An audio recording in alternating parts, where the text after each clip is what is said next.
بسم الله الرحمن الرحيم. الحمد لله رب العالمين، والصلاة والسلام على سيدنا محمد وأهل بيته الطيبين الطاهرين المعصومين. رب اشرح لي صدري ويسر لي أمري واحلل عقدة من لساني يفقه قولي. صدق الله العلي العظيم.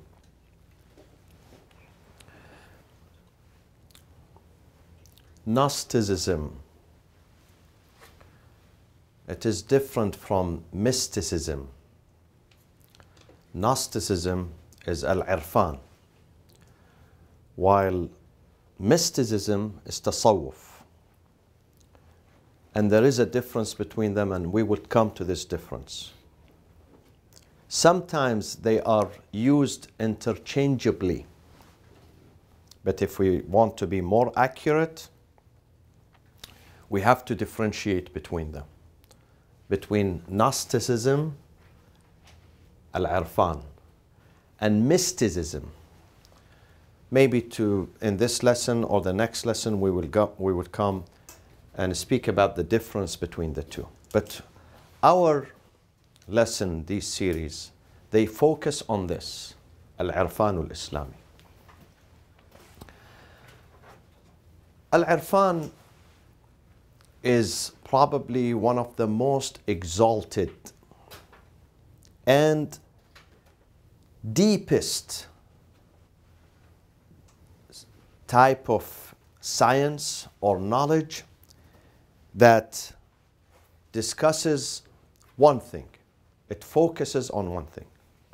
It focuses on ma'rifatul haqq tabaraka wa ta'ala. Ma'rifah. معرفة الحق تبارك وتعالى. The recognition, being specialized in recognizing your Lord, and whatever is attributed to Him, whatever is related to Him, anything that is related to Him is discussed in this subject, al-irfan, Gnosticism. And then, of course, in order for us to understand our Lord, there is an introduction to that, preamble. There is a preface to that. What is it? If you remember, we discussed this long time ago. We said there is a gate in order for us to get to al-haq. One of His attributes is the truth. Al-haq, ذَلِكَ بِأَنَّ اللَّهَ هُوَ الْحَقِّ. This is taken from the Holy Quran. It is only God that this, and I have to spend some time on this, why He is the truth. Everything in this universe is fake, including us. We are fake. The only thing which is genuine and real is Him. ذَلِكَ بِأَنَّ اللَّهَ هُوَ الْحَقِّ. The rest of what we see around us is a facade, like Hollywood. They create a facade for someone who's watching this movie and he has not been on the set. He thinks this is a huge building, this is a real building. It's not, it's a facade. We and the entire universe are a facade.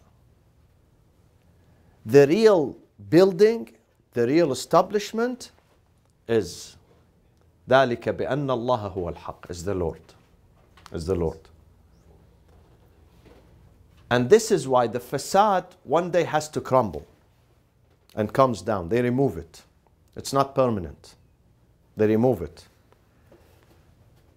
But Allah is unremovable. Allah is self-subsisting and eternal. He remains. We don't remain. We are guests here. We come for a period of time. As I said earlier, we check in and we have to check out. We have to check out. We are guests in this universe. The only thing that stays is Allah. ذلك بأن الله هو الحق وأن ما يدعون من دونه هو الباطل. Other than him is nothing but falsehood.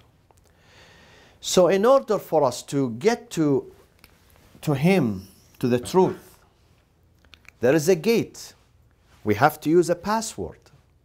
What is that password? Huh?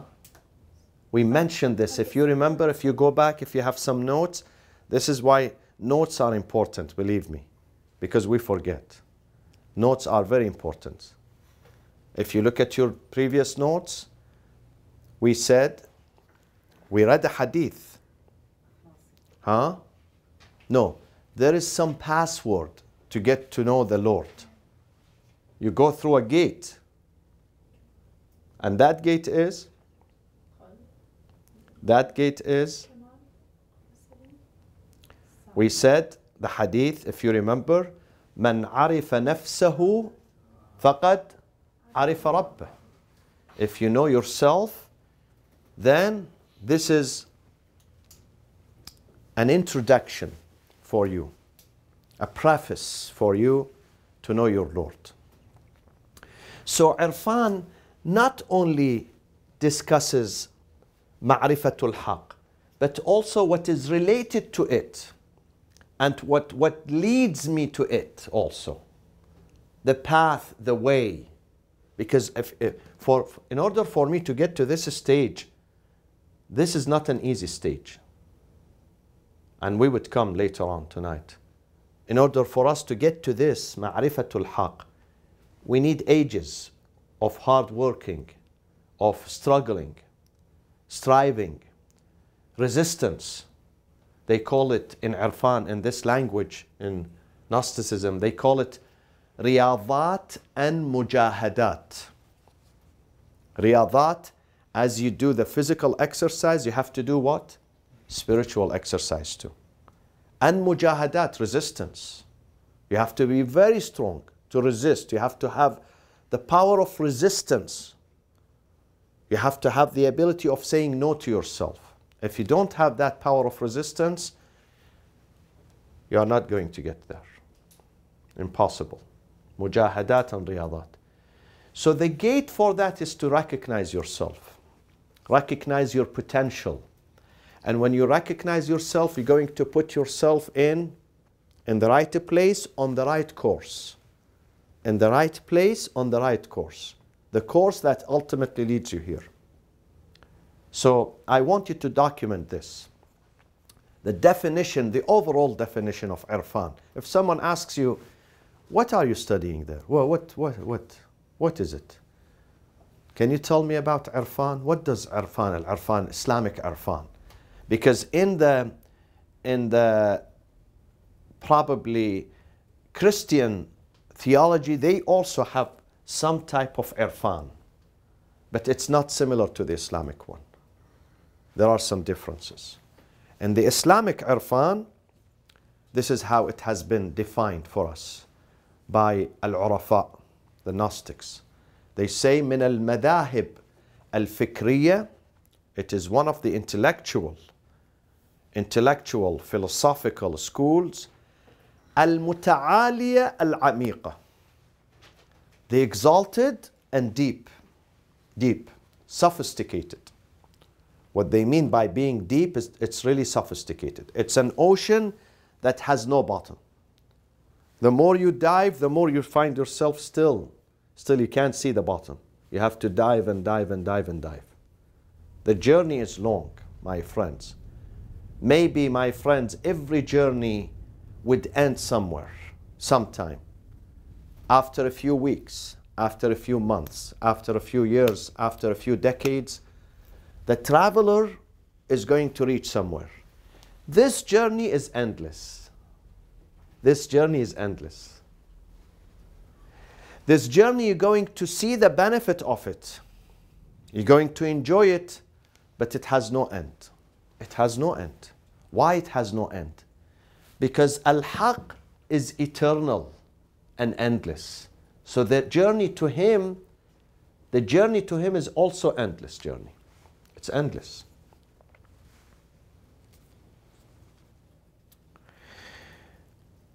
So يسعى إلى معرفة الحق تبارك وتعالى, striving to understand him and understand some of the secrets and realities وحقائق الأمور. Realities, حقائق الأمور,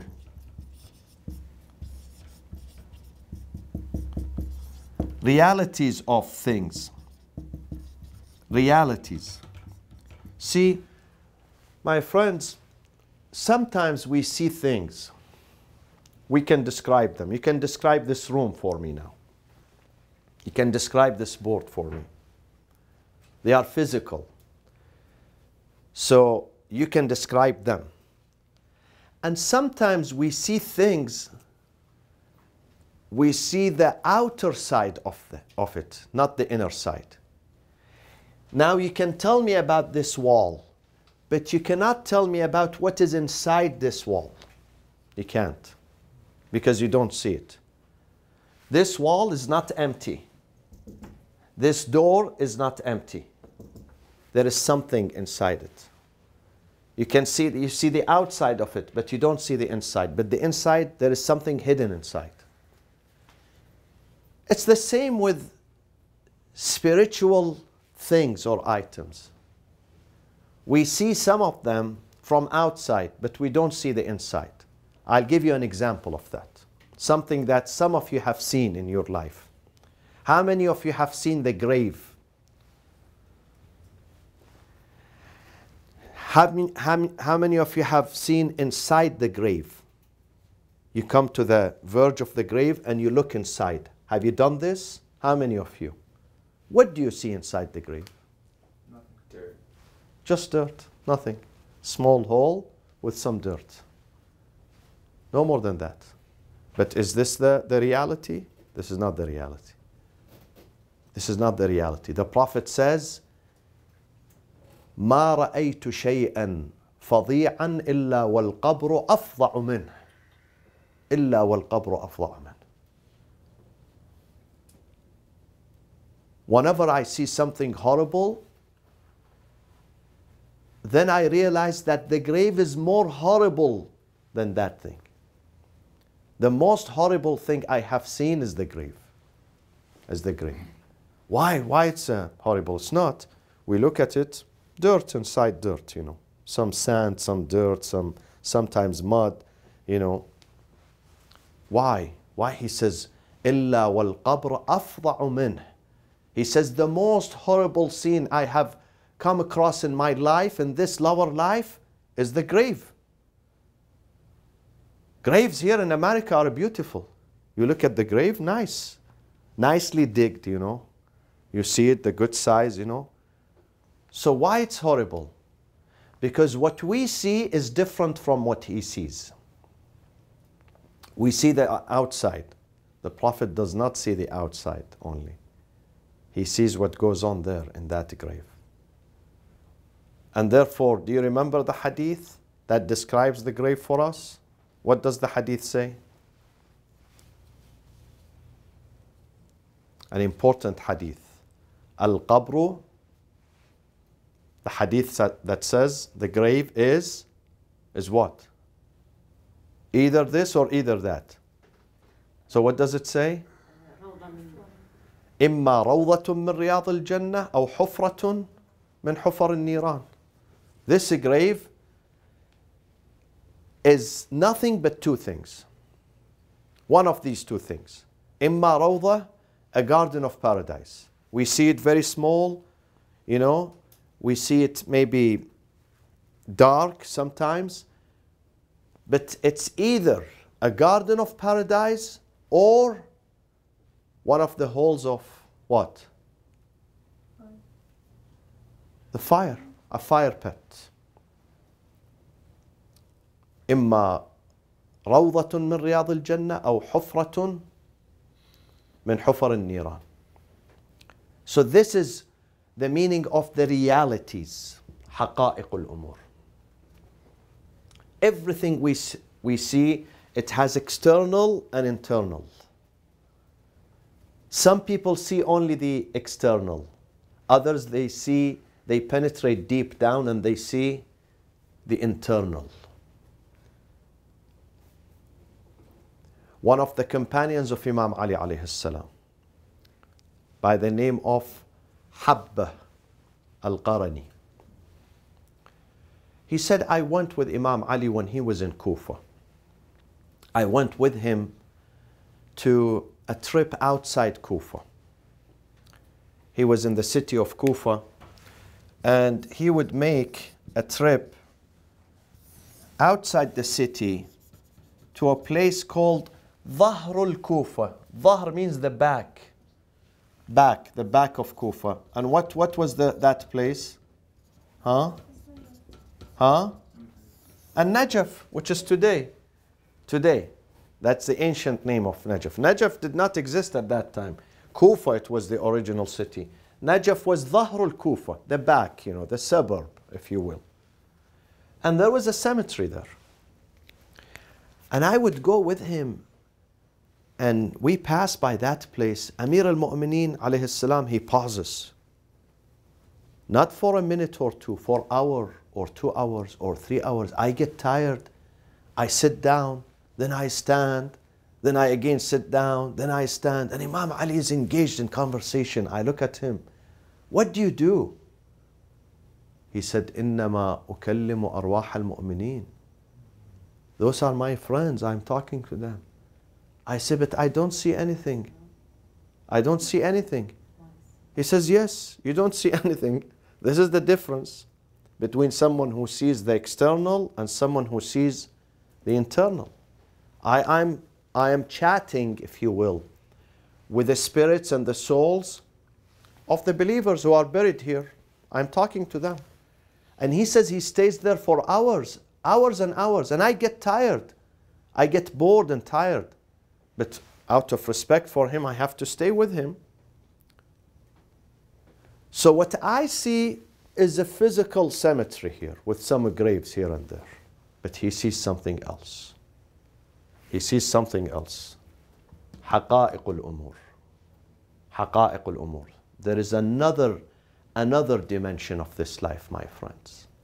Always remember, don't look at only the physical side of this universe, of this world. There is the other spiritual side of it. And Irfan, we are crawling like babies to try to find or get some idea, something small from what is going on that life and the other one. So, how do we get to that station? How do we get? What is the path? What is the road? Is it by scientific facts? Are these scientific facts? No, they are not scientific facts. Is it by something tangible, you see, physical, tangible? No. Is it what they call it, the philosophers, they call it التجربة الحسية, a physical experiment that you do in a lab? No, it's not like that. Then how do we get to that stage? How do we discover these realities? Through what? Huh? No, I'm not saying what is the road to it. The road is tarweed. We will talk about that later. But how do you feel this? How do you feel it? How do you see it? How do you feel it or see it? Through what? Studying. No. Not the road to it. No. I'm very specific. I'm not saying how do we get to this stage. That this is something else, we will talk about it later. But how do you see the reality? Through what? Through this one? Physical eyes? The vision of the heart. Something called important. An important term that you have to memorize it. You have to memorize it, this term. Always. It is al-ma'rifah al-wijdaniyah. Al-wijdaniyah. What is wijdan? Wijdan is the conscious. Yes, exactly. Yes. Inside you, something inside you. Al-wijdaniyah al-qalbiyah. It's not something physical that you see. Oh, I saw it. Yeah. It passed here and I could see it with my eyes. It's not like that. No.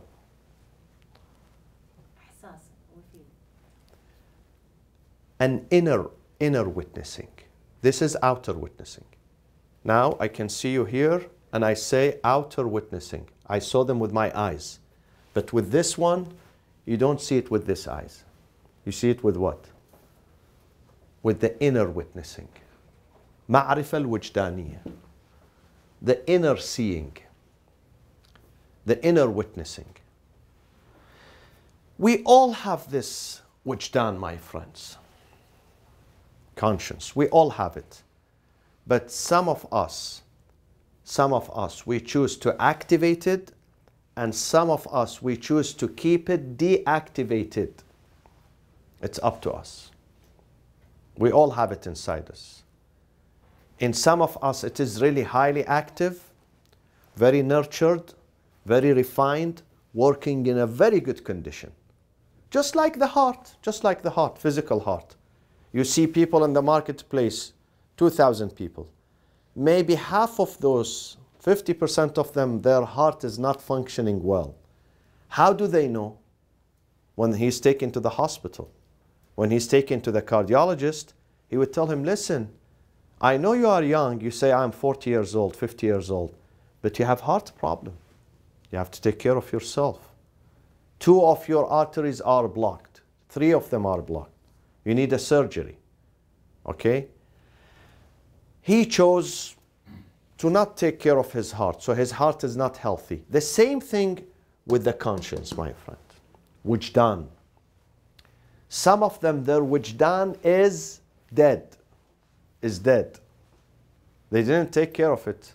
When you don't take care of it, by the time it's going to be deactivated and it's going to be expired. And some of them, they work on it, on preserving it and maintaining it. And if this is dead, then it's impossible to get to here. Impossible to get to there. It's impossible. No way we can get to the realities. No way you can get to asrarul kawn. In this universe, there are secrets, top secrets. You know, in every field, there are some secrets. In the military, there are some secrets. They don't tell anyone about them. Only, you know, the top leadership knows about it. In politics, let's say, they don't say everything about what is going on in the state, you know, or, you know, in political affairs. Only few people. The same thing with this ilm, with irfan. Not all people are qualified to acquire it. Only the selected few. And the journey, we will go through the journey. How do we get to that stage? And I said, remember always, my friends, always in every lesson, every day, remember what I would tell you. The journey is what?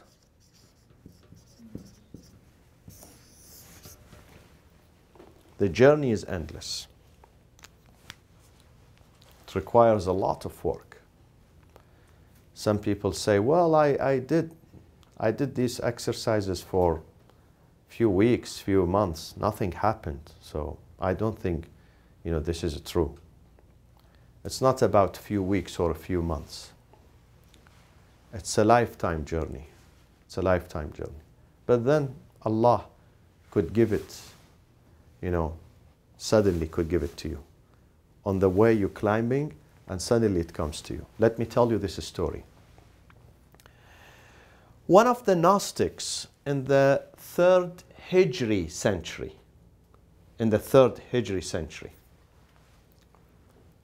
one of those Gnostics, Urafa, by the name of Abaya al-Bastami, or some people call him Bayezid al-Bastami. I don't know whether I said this story here or not. I don't remember. Maybe I said it in some of my lectures. He was one of the Urafa. He said, I dreamed about getting to these stages. I worked very hard. I would stay up the whole night. I would study. I would read. I research. I pray. I do this, that. Whoever tells me this is a type of exercise you have to go through, this is a type of a spiritual refinement you have to go through, I would believe in him. I would follow. Nothing happened. Nothing happened. He said, I worked very hard on myself. And then all of a sudden, one night, my mother was sick. Have you heard the story? Huh? Raise your hand if you heard the story. My mother was sick. And I decided to be with my mother. She's the closest person to me. She was the one who raised me. She was the one who never left me. So I would not leave her alone. So I decided that I have to stay in her room and sleep with her in the same room. In case she needed something, I will be the first one to respond to her. So he says, one of these cold winter nights, it was snowing outside, my mother, she opened her eyes. She said, son, are you there? Do you hear me? I said, yes, I'm here. She said, son, I'm thirsty. Can you bring me some drinking water, please? I said, oh my God. We didn't have water in the room, and we had to go outside, and there was stream, nearby stream. So we will get water from the stream. And it was cold. It was snowing. And I mean, it wasn't easy for me to leave. I'm sleepy, tired, and I need to sleep, and all of us, I have to leave my room and go to the stream and bring water. It was very, very difficult for me. So, being a young person, I said, should I, do it, not? And then all of a sudden, I said to myself, this is my mother. This is my mother. I have to go. So I jumped. I went outside, covered myself. It was really freezing. I got some water. I came back. When I reached her, she was asleep again. And I was so sad that she was thirsty. But now she's asleep and I don't want to wake her up. So I kept the cup and I sat next to her because I wanted her to know. It was dark. I wanted her to know that I brought the water for her. So I didn't go back to my bed. I stayed there waiting for her just to open her eyes. I would give her this water. She didn't. She went for 2-3 hours until the adhan. When she heard the adhan, she opened her eyes and suddenly she saw me sitting there and waiting for her and holding the cup. She realized that I was there for hours now. I've been holding it for a few hours. So she said something. She said something, I couldn't hear her. And then I gave her the water. He said, after the morning prayers on that day, I felt I'm a different person. I felt an encyclopedia of knowledge has been inserted inside me, inside my brain. Inside my brain, all of a sudden. The gate of knowledge, I would say the floodgate of knowledge suddenly opened. And I was overwhelmed with ilm and ma'rifah. Things that I have been running after for 3-4 decades, all of a sudden in one night happened to me. I realized it's because of this action. Simple action. I realized because I was sincere. This is a gift from God. And I was sincere in taking care of my mother. So the journey, though it's endless, but somehow awliyaullah, somehow those who work with sincerity, it happens to them. Maybe on things that we don't pay attention to them. We think, we neglect them. We think that, well, what's the big deal about this, you know? But it is a big deal. It is a big deal. Because sometimes you never know. You never know what God loves the most. And He Himself, He says in the hadith, Allah subhanahu wa ta'ala, the hadith says, listen, do not underestimate any good action in your life. فَلَعَلَّ فِيهِ رِضَى اللَّهِ سُبْحَانَهُ وَتَعَالَى. Don't say, no, I don't give a right to this person, you know, it's okay. Or I don't open the door for this person. Or I don't bring some water for that person. Or I don't call this person because this has no thawab and this has no... I don't even answer the salam of that person. Don't say this. Do not underestimate any good act. فَلَعَلَّ maybe فِيهِ رِضَى اللَّهِ. Maybe this is what God loves the most. You never know. You never know. Nobody asked God so far, God, what is your favorite food? What is your favorite movie? What is your favorite person? What is your favorite action? Nobody knows. He would not share it with us. We don't know what is His favorite, the favorite deed that He loves. We never know. We are different than Him. Sometimes we think that He loves this the most, but we are wrong. We are wrong. We are not right. So do not underestimate any good action. It could be that in your eyes, this is very small, okay? Insignificant. It has probably no value. If they ask you how much credit this action has, how much thawab you get for it, how much reward you get for it, you might say, nothing. This is nothing. This is nothing. But in the eyes of God, this is something big. On the other hand, do not disdain or look at any sin as being also small sin. I did nothing. This is very small. Look at how much prayers I did, how much fasting, how many good things I have, how many points I have accumulated of, you know, thawab. So what I did today is nothing. No, God is not going even to pay attention to it.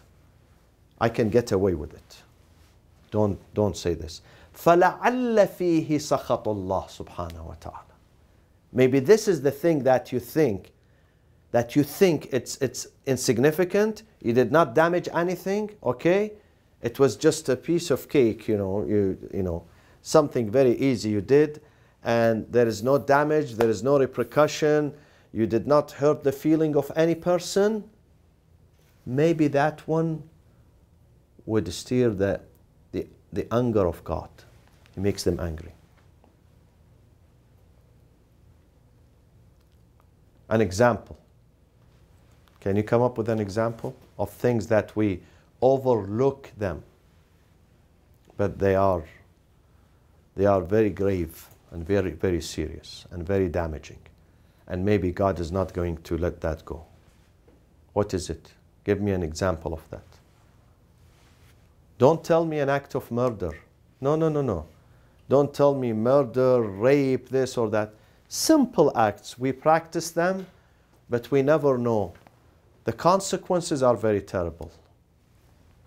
Give me one example. Arrogance. One of them. Yes. Cutting someone off on the freeway. Yeah. Really. For us, this is fun. Yeah, this is fun. I'm just, I call him idiot, He doesn't drive good. He's driving 60 miles per hour and I have to get to, so cut him off. Yeah, cut him off. If it terrifies him, this is not good. Even if that person is a non-believer, he does not even recognize God. He doesn't recognize God. But he's a human being. Now, if that person is a believer and you do this to him, this is a very, very, very heinous crime. This is heinous sin. من أهان لي وليا. من أهان لي وليا. If a person, what does ahana mean? I want you to memorize these ahadith. At this young age, I want these ahadith to stay with you. To stay with you. Read them, memorize them. Man ahana. Al-Hadith al-Qudsi. Al-Hadith al-Qudsi means, what does it mean? Huh? Qudsi, divine. Hadith, narration. So this is his saying. God's saying has two forms. One is this, scriptures, Quran, Torah, Injil. The other is this, divine saying. The divine saying, Al-Hadith al-Qudsi. Divine saying. Man ahana. Man ahana.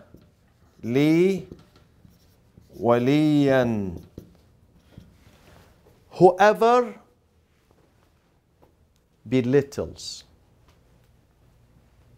Whoever belittles or disrespect or malign, ahana, disrespects. Li waliyan, my friend. My friend. God has a friend. God is not alone. God has many friends on earth. Sometimes we don't recognize them. Sometimes we overpass them. But He's wali. Man ahana li waliyan, as if he faqad, indeed he faqad.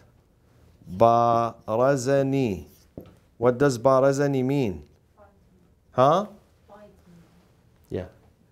Barazani, when you go out to fight someone with a sword, let's say, with a gun. You go out to him. Confronted me. Confronted me. Barazani. Bil muharaba. Muharaba is fighting. So he came to fight me. He insulted me. God says he insulted me. And this is why, my friends, I want you to remember this. The journey is not easy.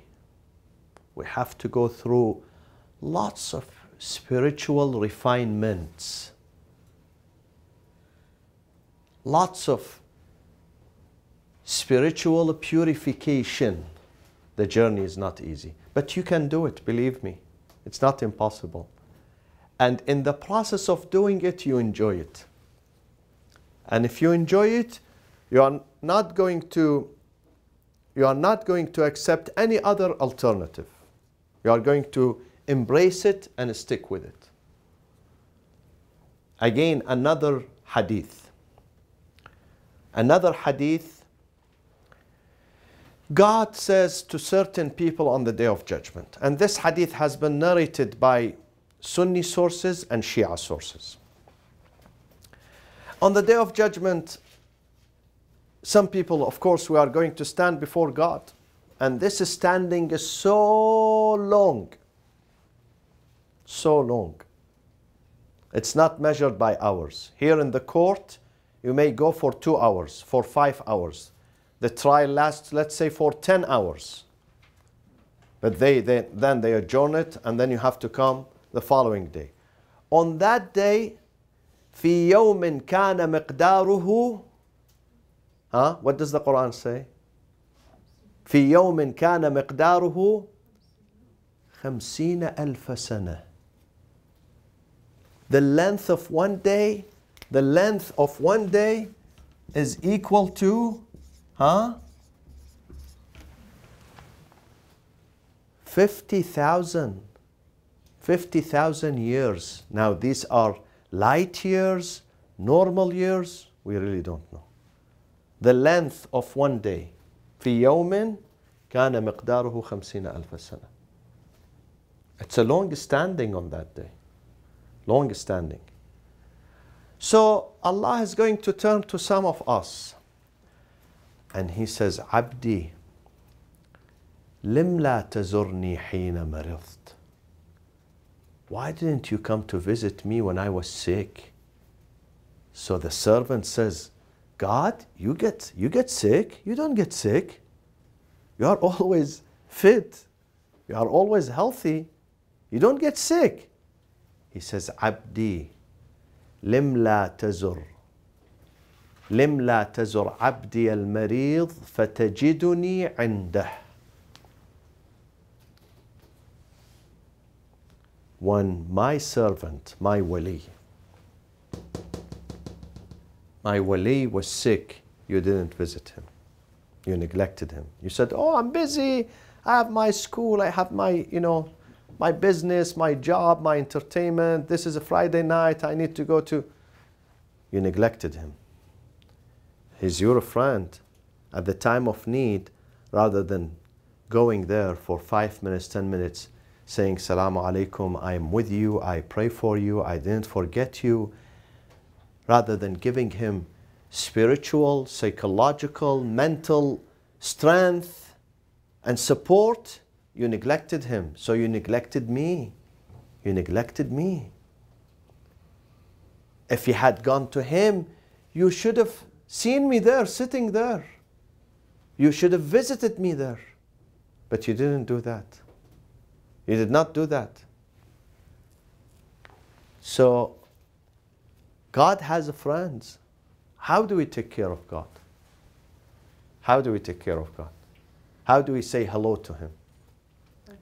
How do we feed Him? How do we feed Him? By taking care of His friends. When you feed His friends, you are feeding Him. It goes to Him. When you embrace them and make them happy, you are making Him happy. You are making Him happy. Another hadith in this line, it says, وَلَا تُحَقِّرَنَّ أَحَدًا مِّنَ النَّاسِ فَلَعَلَّهُ يَكُونُ وَلِيُّ اللَّهِ. Do not disrespect anyone in the community. Don't look down upon them. Maybe this guy that you look down upon him, لَعَلَّهُ وَلِيُّ اللَّهِ. Waliullah is not carrying a badge here or an ID here. It says, I am Waliullah. It's not in his forehead.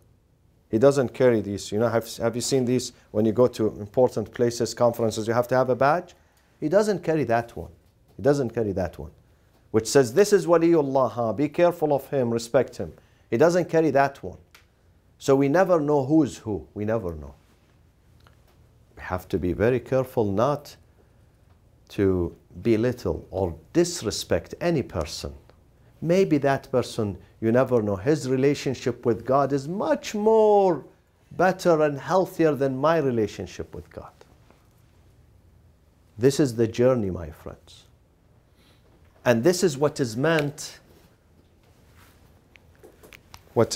by when I said عن طريق المعرفة الوجدانية. معرفة الوجدانية, let me put it here. المعرفة الوجدانية. It's not something that we get by going to university or by reading books or by researching. It's not like that. We get it and we activate this. Remember, we said about activation. Your conscience, through what? Through what? Can you help me, please? Through what? Ahsanti. Through our own discipline, self-discipline. Disciplining myself. Making myself true slave to God. Crushing arrogance and self-conceit inside me. It is based on this. The more I crush this arrogance, the more I lift myself up and up and up. This is the way for it. What is the difference between awliyaullah, the true friends of God, and a'da'ullah, the enemies of God? Is it in their physical shape? No. It's not the physical shape. The Holy Quran says, the hypocrites, وَإِذَا رَأَيْتَهُمْ تُعْجِبُكَ أَجْسَامُهُم. When you look at them, wow, his shape is great, mashallah, look at him. وَإِنْ يَقُولُوا, when they speak, تَسْمَعْ لِقَوْلِهِمْ, they speak good. كَأَنَّهُمْ خُشُبٌ مُسَنَّدًا. But in fact, the heart has a disease. في قلوبهم مرض. في قلوبهم مرض. The difference is not in the physical shape, my friends. The difference is here. The difference is here, inside. The difference in the humility, in submission. Submission to whom? If they submit to God, they are awliyaullah. If they submit to the dunya, they are a'da'ullah, his enemies.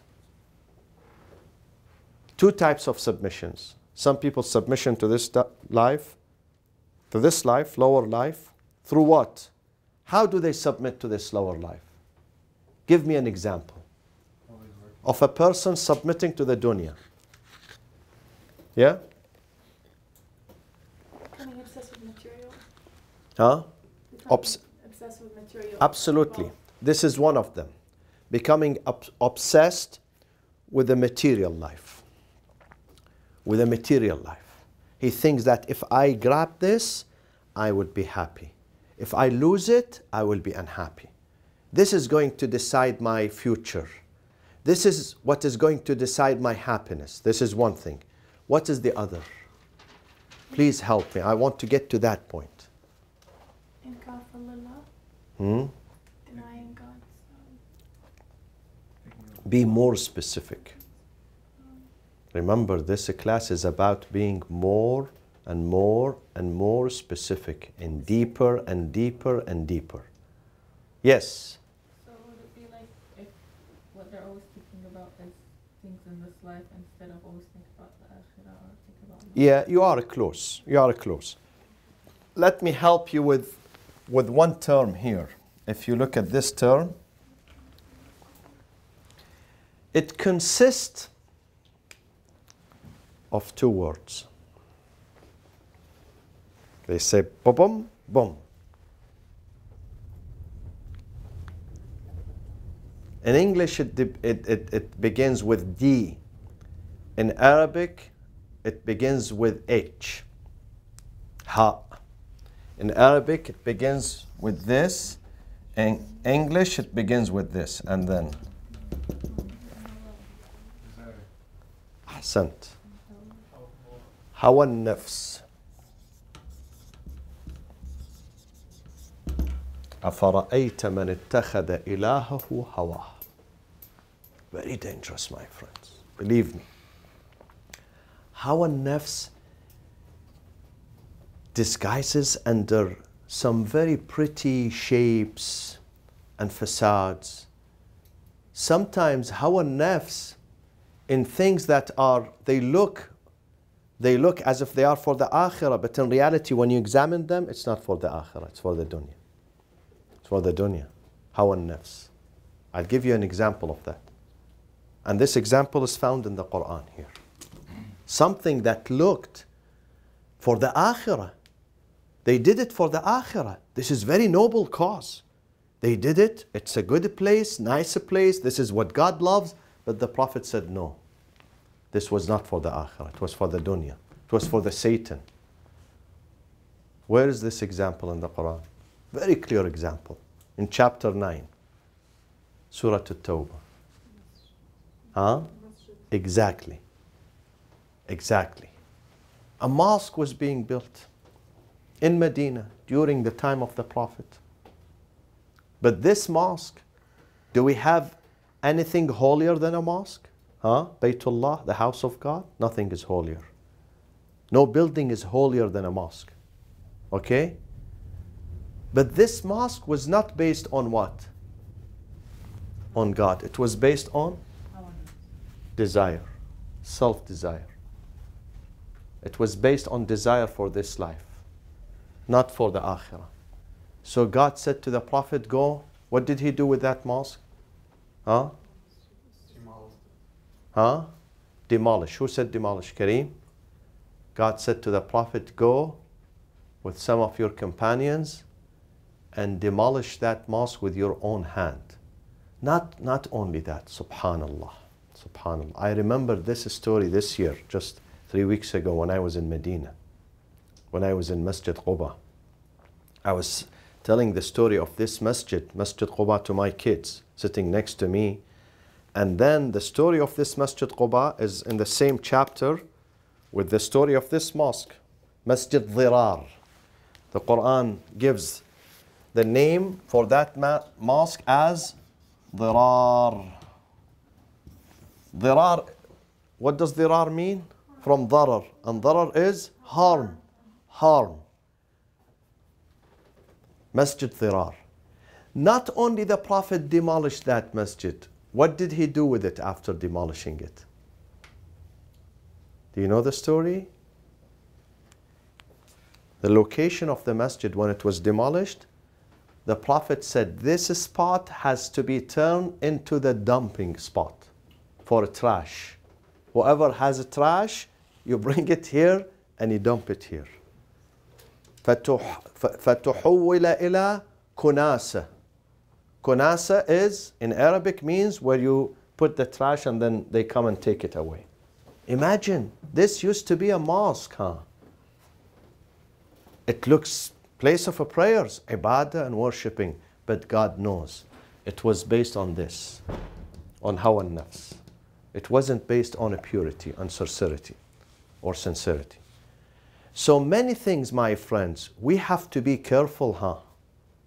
With when you wear hijab. Why are you wearing the hijab? Some people wear the hijab to look more beautiful and more attractive. Some people do. Nowadays, hijab is a trend in many countries. It's a beautiful trend, very popular. You have to come and see the styles of hijab, mashallah. Wonderful styles. And recently in Paris, I read in one of the magazines, maybe 2 years ago, in Paris, they had a show, fashion show for hijab. Fashion show for hijab and different styles of hijab. And they sold the abaya, which is supposed to be a covering and it brings dignity and respect and chastity for women. They sold the piece for 10,000 euros. Imagine.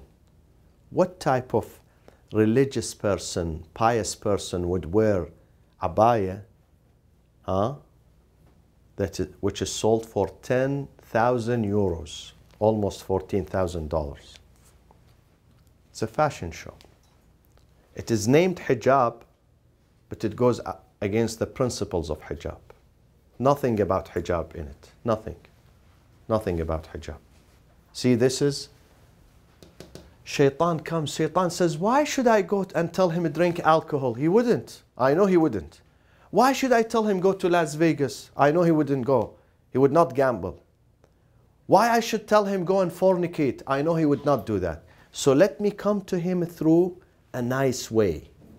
You know, something which is really tempting. It looks Islamic. It looks Islamic, but inside it, when you examine it, it is satanic. It is satanic. It's not Islamic. We have to be very careful. The journey is not easy. This journey is not easy. This journey has many. Have you seen, last night I was watching the TV and one of the sport car races in the desert. Have you seen them? What they call them? The rallies, you know? You know? What they call them? They do it in Africa in certain countries where they have to drive in a desert, in a very, very terrible terrain, up and down in hills and valleys, and then with an enormous, crazy speed. Yes, have you seen that? Yeah, it's a rally car race. Yeah, okay. It's very dangerous. It's really, there are certain sharp bends, you know. You think first, well, it's very nice, you know, but it's very dangerous. It's very dangerous. It's very challenging. This journey is very challenging. Some people, they begin the journey nice, with good intention. Halfway through, shaitan comes and changes the intention, the need. We have been told that you leave your house with good intention to go to visit a friend for the sake of God. That a friend is good, is mu'min. So you say, I would go and visit. I would leave the house with the intention of helping someone in the community. I leave the house with the intention of feeding some hungry people, of sheltering some orphans. Shaitan knows I have this intention, so he comes and he corrupts me. In the middle of my journey, before I reach there, he tells me, listen, why don't you say this? Why don't you say that? Or he says, do you know that how popular you're going to become when you go there? People are going to love you. People are going to say, wow, look at him. Look at this person. This is the whispering of the shaitan. So once you start liking this, immediately once you start listening to this, enjoying it, it's a music to your ears, you destroy your niyyah. Your intention is destroyed. Your intention is destroyed. The Imam gives us the parable, the example of someone who enters the salat. Allahu Akbar. He's alone by himself. His salat is beautiful. His intention is Allah subhanahu wa ta'ala. All of a sudden someone comes into the room. So he starts changing his voice and his motion. And he becomes, mashallah, muqaddas. And rather than doing the salat, let's say in 3 minutes, it will take 30 minutes because of this person. This is called what? What do we call it? Riya. Riya. Riya. He's praying, he's not dancing. He's praying here. But the intention is different. The intention is not Allah. The intention is something else. We have to be careful. In order for us to reach and to be able to get to this, it's a long way, my friends. It is doable, but very challenging. And let me say one thing before I conclude. My sweeties, at this age, you can reach this destination. At this tender age, believe me, you can reach this destination. In America here, you can reach this destination. You are not here tonight, Friday night. Many entertaining places here around you. Many, hundreds. You can be anywhere tonight, enjoying yourself. You chose to be here. This is very big. If you come with sincere intention, you are on this road. You are on this road. You had the choice of being anywhere tonight. You have cars, you know how to drive, you have cell phones, you know the places here, you know the language, and I think you have some money in your pocket, you know, some minimum $5 each, you know. You could end up anywhere, but you chose to come here without coercion. See, sometimes in certain places, societies, the son, the daughter, the wife, the husband are coerced. You have to go to the mosque. If you don't go to the mosque, you are the black sheep in the community. They don't respect you. They suspect about you. Here, it's not like that. So you are on the right course. The journey is long, but believe me, at this tender age, you can do it. You can do it, my friends.